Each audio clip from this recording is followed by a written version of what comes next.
Hi again. So, sorry, my video was interrupted there because I ran out of storage on my phone. But I thought I'd continue because I was channeling pretty heavily then. And I feel like I was literally on the other side, like when I was doing this. Yeah. So jam. So yeah, again, like I said, even like there's so much enthusiasm behind doing things like as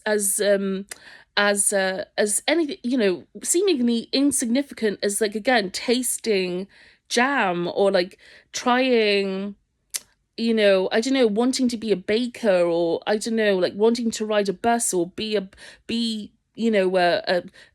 CEO of a multi-billion-dollar company. Like but again, it's the enthusiasm. And there's almost always, again, with that said, there's almost always a sense of, again, being of service, okay, in some way. All right. So, obviously the chat, but again, people come in for all kinds of reasons, okay? And again, the jam aspect might be, again, like a, you know, uh, like I said, not literal, so to speak, but again, it's the sense of it, it's the enthusiasm. What I'm trying to say is that, like, you don't, from the soul's perspective, from the soul's perspective, you don't have to, you don't, it's not about getting to the top of a heap, really, so to speak. Like, from our point of view here, we're very competitive, and we think there's like a rat race to get to the top of some sort of like construct. We constructed idea of a meritocracy. We think we got to tick certain things off. We got to tick certain things off, while we're here, in order to be successful. But from the soul's perspective, we don't have to do that. Okay, from the soul's perspective, we don't have to be famous, make loads of money, and all those things. Those things don't matter. That's what I'm trying to say, okay? What I'm trying to say is that, from a soul's perspective, we come in for all kinds of reasons. There are many reasons why we come in, okay? And a lot of it has to do with, like, past life experiences, things that we might want to tie up, people that we've known in past lives that we want to come in and support. There's all kinds of reasons, okay, and attachments and things like that make us want to come in. But it almost always has something to do with love and enthusiasm, and wanting to be of service, or wanting to bring love in some way, wanting to add, wanting to be part of it, and so, again, it's not done from like a place of like coming in and be like, yeah, I'm gonna be, an axe murderer or something. Like, it's not really, that's not, I mean, what I mean is, like, everybody who comes in because, like, they're really, what, they have certain things, like, they want to, and it feels very intuitive. But again, that, like, it's about being of service, it's about love. And it is, and it really is, okay, it really is. And so, again,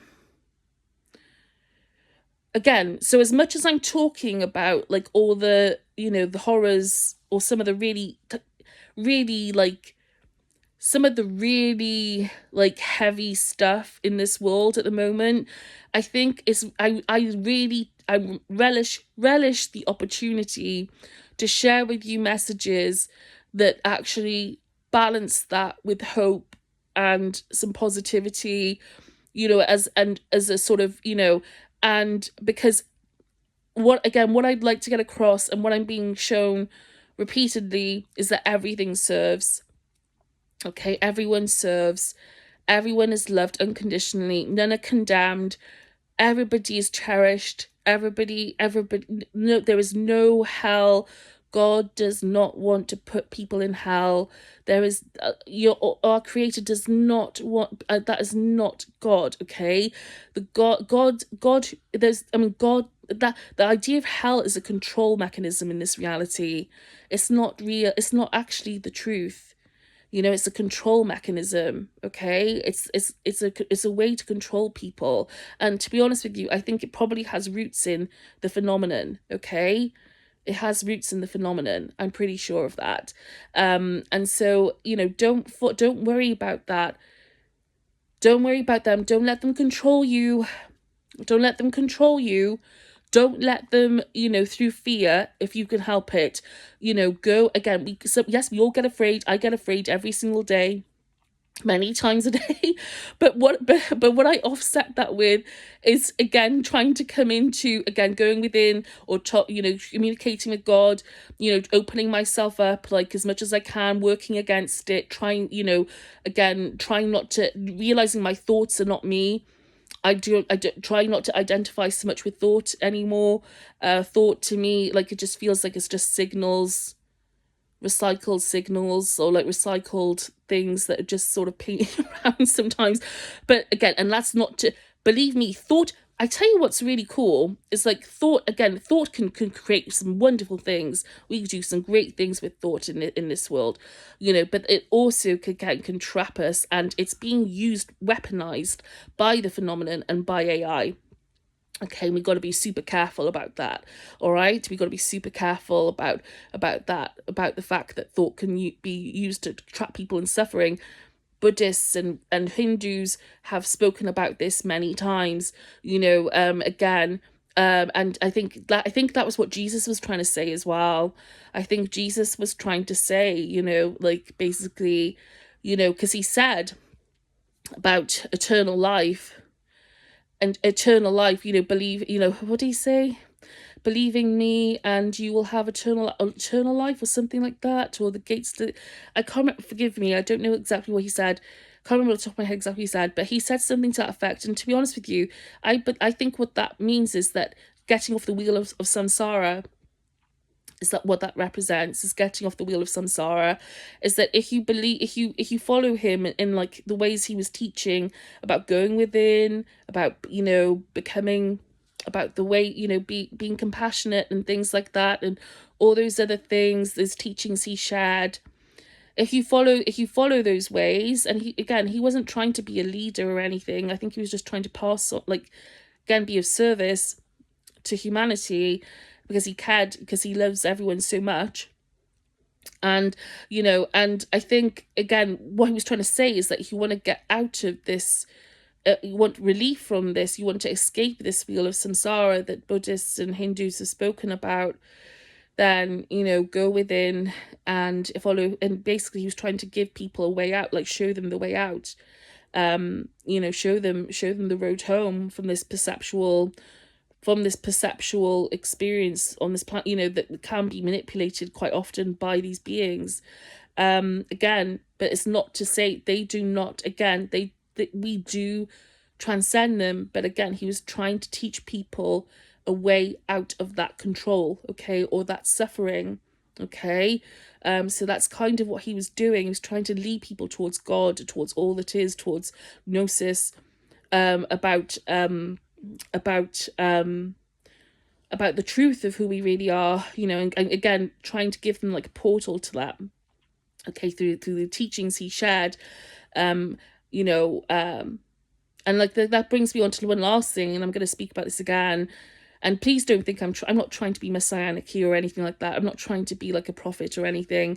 You know, I'm just trying to share like what I've been given, because I feel like I need to do it to be of service. Like I can't, and it's not just that, but because I've seen so much suffering in this world, I just can't. I mean, I have to do it, you know. I have to, I don't want anyone to suffer like this, or I want people's, I want to make I want, you know, I would like, I hope, pray that, basically I pray that this world changes for the benefit of everyone and future generations, okay. And so finally, I was just going to say about like looking out for the Messiah, like Jesus. I had a vision of Jesus yesterday, and Jesus said to me, you know, it's okay. Like, if people want to use me as a way to God, that's absolutely fine, he told me, because I can be like, I feel quite protective towards Jesus, and some people be like, what are you talking about Jesus as if he's like your you know, your next door neighbor or something. And it's like, well, he's our friend. Like he's a soul, he's a brother, he's a soul, just like everybody else. Like you can speak to him too, you can reach out to Jesus too. He calls himself Sinander as well, by the way, but he appears in many different ways, and you can reach out to him. You can reach out to him yourself. You don't have to. But I tell you what, one of the things about him, the reason why he said that to me is because I feel very protective towards him. I feel very protective towards him because of what he went through, because I feel he shouldn't be crucified, and I feel like people should be going within themselves. And there have been times myself where I've thought to myself, well, we should be telling people not to lean so much on Jesus. We should be telling people to be like Ramdas said, be your own guru. But Jesus was trying to teach people that.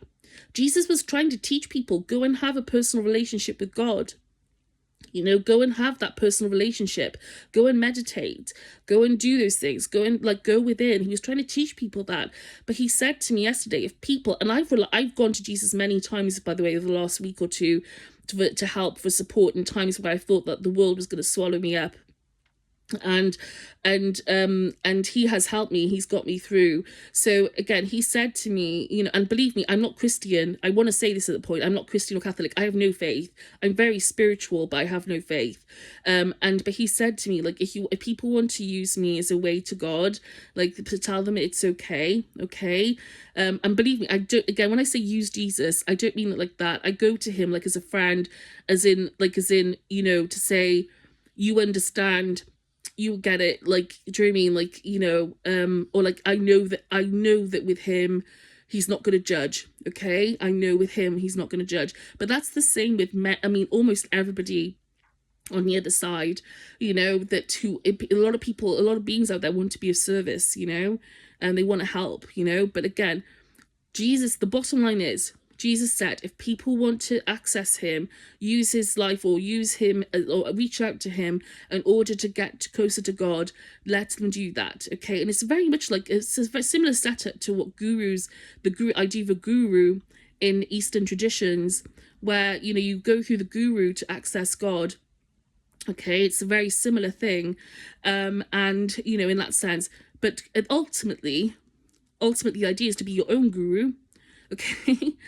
And to go within and do it yourself. But again, if you need someone, if you need support, okay, reach out to Jesus, reach out to him. He will support you.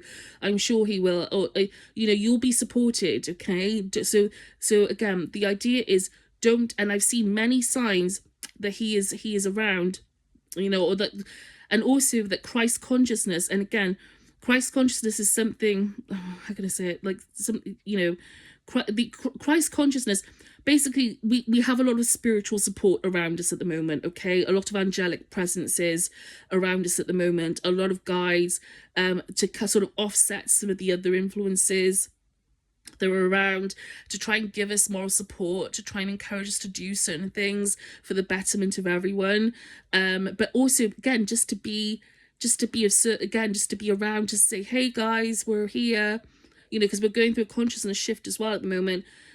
And just to say that, hey guys, we're around, remember us.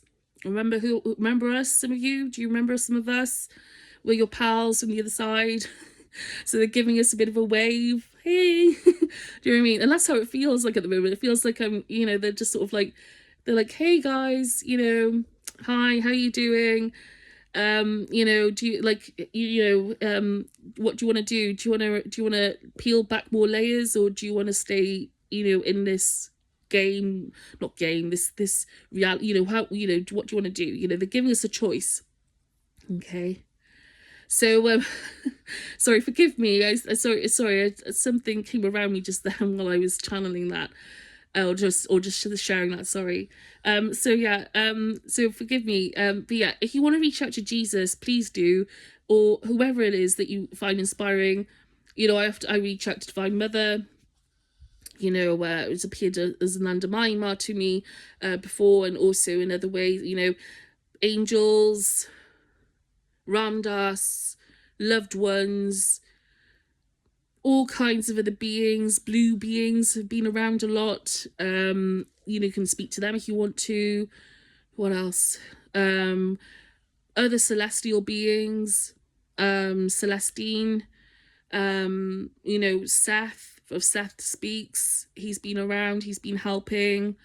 There's lots of beings around. Like, again, I'm not, you can access this too. Don't look to people who do these things as if they're like above you. Look at them as if, and say, I could do that too. I can go within and do this myself. Don't look at people like me. And you know, because believe me, I've been through absolute hell in my life, and you know, the reason why I've experienced all this stuff is through grace. It really is through grace, and it's grace. It's grace, okay? And so, it's got nothing to do with being a meritocracy or being more righteous or more deserving. It's got everything to do with, you know, again, an opportunity for grace to come in, and just the alchemizing of this situation for lots of different